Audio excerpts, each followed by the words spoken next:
Good evening and welcome to tonight's show from DJNTV, Disc Jockey News TV. Tonight's show is brought to you by Electra Voice, DJ Event Planner, DJ Trivia, Odyssey Innovative Designs and Cases, NLFX Professional, Promo Only, and the DJNTV Insiders. DJ Event Planner will change the way you manage and run your business. Streamline all of your procedures and software into one easy-to-manage system. DJ Event Planner, the ultimate online planning tool.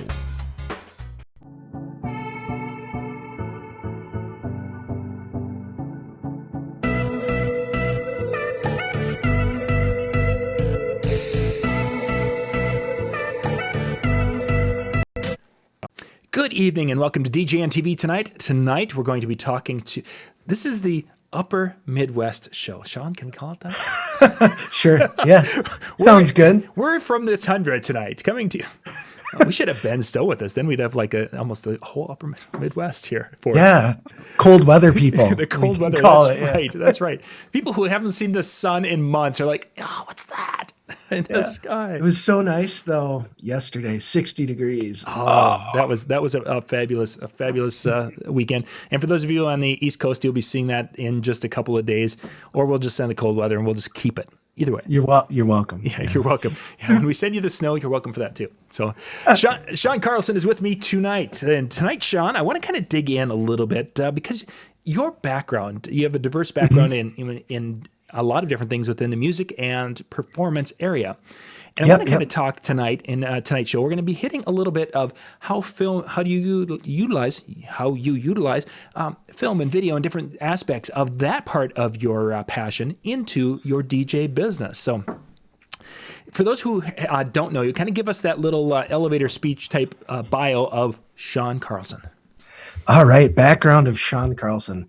Well, I own a little company in Eau Claire, Wisconsin, which is kind of in the middle of Wisconsin, about an hour and a half drive outside of the Twin Cities, if you're not familiar with the Midwest. And I started this company back in, I want to say 2011 or 2012, it kind of launched. And I actually started as a DJ to become a full-time entertainer. That's been my mission from day one. My background is in music education and theater, so I went to school for that and then applied a lot of those skills into creating a entertainment company that could grow and create personalized experiences and fun and just have actually a career that I could use my music and theater skills to make a paycheck. Sure. Yeah, because I always wondered, how can I make money with theater and performance and all the things that I do and went to school with without becoming a TV star or being a teacher, which is what was the initial plan. Sure. So I went back. I had started performing for weddings as a ceremony musician when I was about 15. And my mom, believe it or not, always said, you know what, Sean, you should just skip school, get some equipment. You'd be really good at DJing. And I was like, no, I'm going to be a music teacher. I'm going to do this. So I went to college and spent a pile of money on education. And here I am years later. Doing mom said. Yep. Doing what mom said. Wow. That you must have the only mother in America that was the one who said you should become a DJ. The rest of them were like, yeah, you need to go and get that degree, finish that degree. You need to get. She's never rubbed it in my face or even brought it up since I did the thing. She's like, remember when I told you this? Right. You went to college? Never. Not once. But, wow, that's very unusual. I've never heard that part of the story before. Yeah. So coming from that theater side, obviously visuals and to be able to entertain in a visual manner is huge, and that really kind of implemented more of the video aspects to your business. Kind of, when did you start really kind of aiming for that side of it more than just music entertainment? Video, that was a total accident. So one of the DJs that I had hired and worked with, a good friend of mine, he was awesome with graphic media and design and video. And when I got married, we actually started toying around with the entrance video stuff that we do, but we hired a guy to videotape our wedding, and it was just horrible, just horrendous. So our video's not usable. He was a professional that we had with a handy cam, and he was supposed to record multiple areas. And I was like, I really don't like that. And this was before the cinematic videography thing really kind of took off. And so my DJ at the time said, "Hey, I do this," and he showed me a wedding video that he shot for his friends. I was like, cool. Well, let's get some cameras. And we went out and we bought some cameras and decided that we were going to start producing wedding films. And it just kind of evolved from there. Me falling into video, that happened totally by accident, because what happened is he got a promotion at his day job. And that promotion wasn't going to allow him to continue to video. Sure. And I was like, this is a camera, right? Like, you point it this way. I had no clue what was going on. And I was at the point where it was either, well, we have these events booked that are expecting video from us. Do I refund that and just call it a day with video, or what else can I do? And so I started learning and started getting into video and developing it. And I'd always had kind of an interest in video, but I didn't know it, because I was always looking for something that I could do that was different, or I guess not something that was going to be the same as every other DJ that was out there. And the very first time that I ever used video actually as a segue was at my own wedding. So my wife and I are looking at all the things we do, and we're like, okay, well, we've done the personalized introductions and different things, or the games that everyone's seen. What can I do at my wedding that is going to totally blow people's hair back? And I was watching Jimmy Fallon, the old Late Night with Jimmy Fallon. Okay. Sure. And on that, his entry trailer, he runs across New York City to get to his studio. Yep. I remember that one. And I went, I got an idea. And that was the first introduction video we ever shot. So that was back in 2013. And we went out and we shot a video where we were down eating ice cream. And so our MC introduced us, and nobody was there, and everybody's standing up. My mom's texting me like, "Where are you? What are you doing?" It was so fun. Oh, she wasn't even in on it.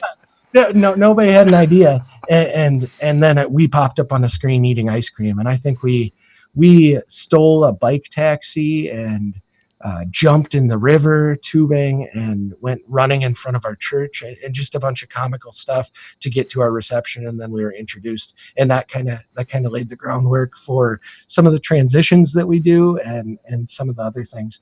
But so now we create videos that are actually for the day, and we also create films of clients' videos. So we're a full video production company on both ends.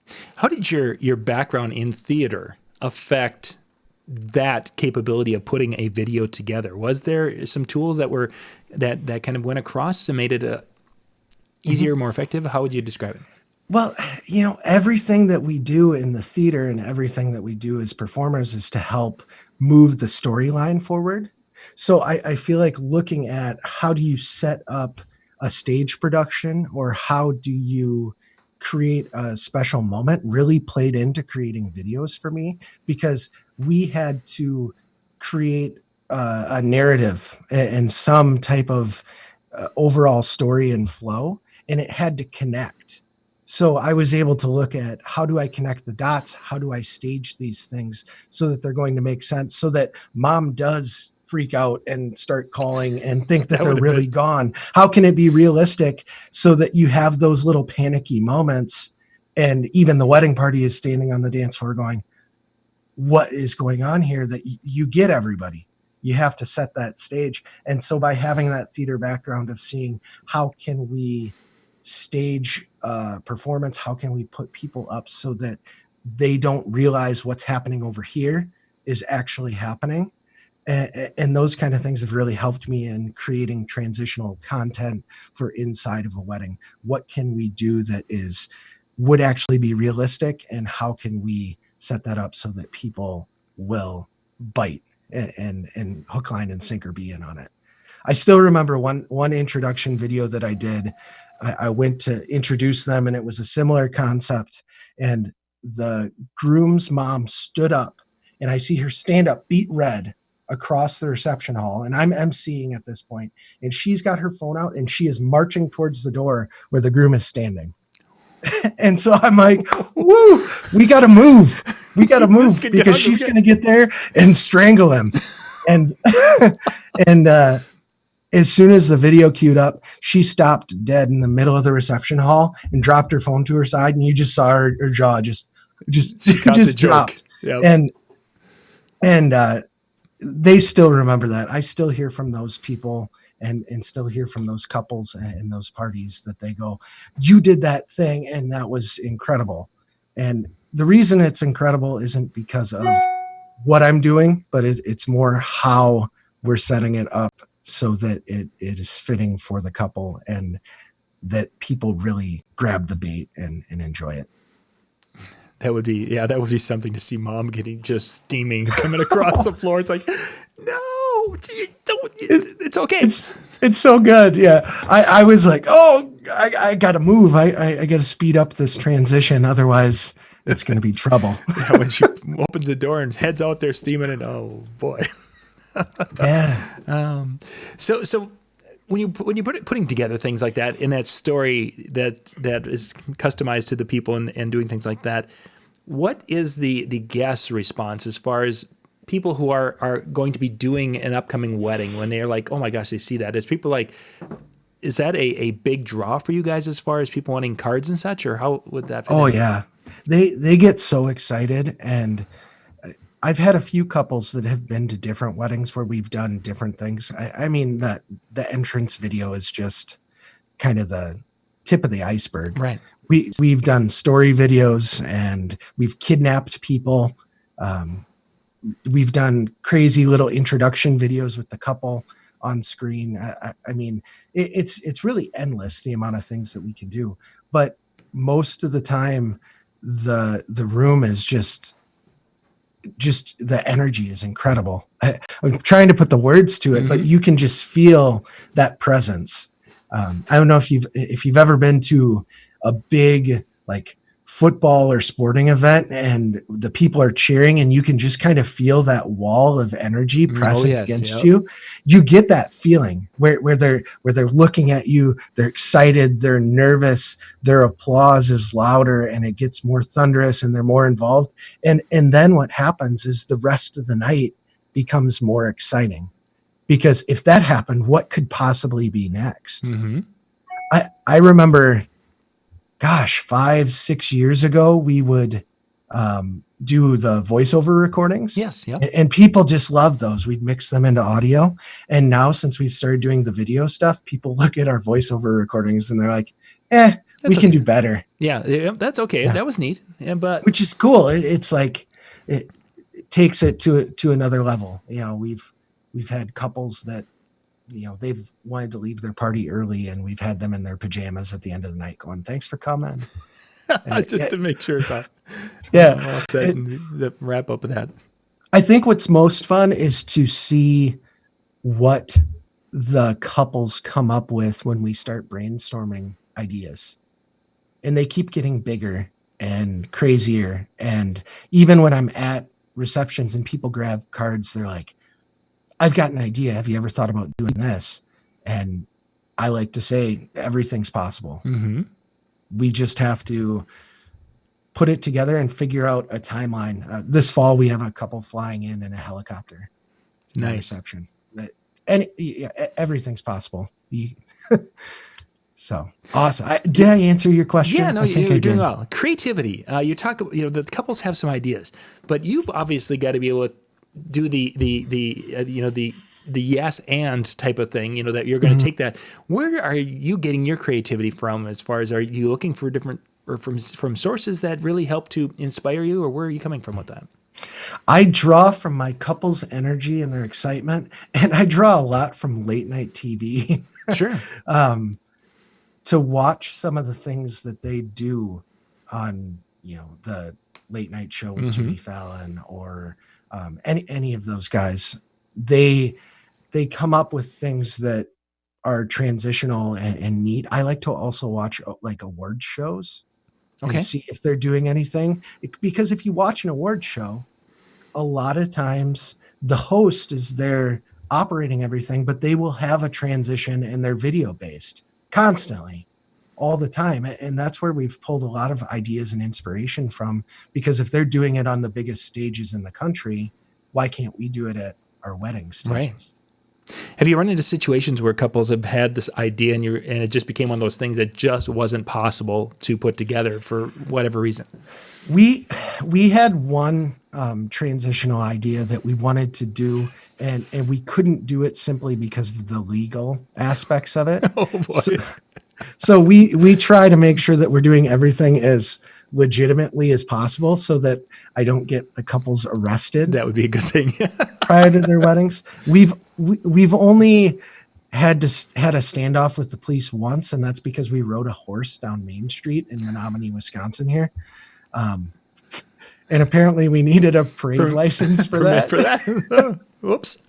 But nobody got a ticket. They thought it was fun. We tried to ask for permission, but there was one concept that we were going to do that we just couldn't get clearance for, and so we had to come up with something else. No. Yeah, I would think as you're putting the ideas together, there's the physical limitations, sometimes financial limitations, what have you. Yep. But the helicopter, that'll be pretty cool. It's gonna be. We found a guy locally that has a helicopter and does like sprays crops and things, and we pitched it to him, and he gave the couples. I mean, it's not free, but it was worthwhile to them. They were like, "Take our money, let's do this," because it's cool and it's different and exciting. Excellent. For people that want to get into that, and they've got their events booked, from over the years, and they're like, "Hey, I really want to up my game and getting into this." How would you recommend them to start? Because you can't just all of a sudden, be renting a helicopter for your first one type of thing. Everything that you do to get to that point that could be helpful is, one, learn how to operate a camera and edit video. Don't try to do it on the fly. We all have iPhones, and there's a lot of people putting out video content too that just it's not quality. Mm-hmm. And if your audio and your video isn't quality and it doesn't look really good, people aren't going to enjoy it. They aren't going to watch, and they aren't going to get sucked into it. If it looks amateur, it's not going to go over well. Certainly. So I would say the very first thing that you should start doing is start recording video for yourself. Learn how to operate a camera. There are YouTube videos. There are workshops that you can take to learn how to become a video camera person and editor, and how to operate these things. I would suggest diving into that, as well as taking some creative workshops so that you can learn how to storyboard things, how to maybe work in the theater so that you can design a moment that's going to flow. Because if we just created a video and went, "Oh man, we want to fly in a helicopter, and I think we want to steal a car, that's cool," and then we go do that, but there's not a realistic direction and story that is being completed in there, then you're just watching a whole bunch of random stuff and it gets boring. Right.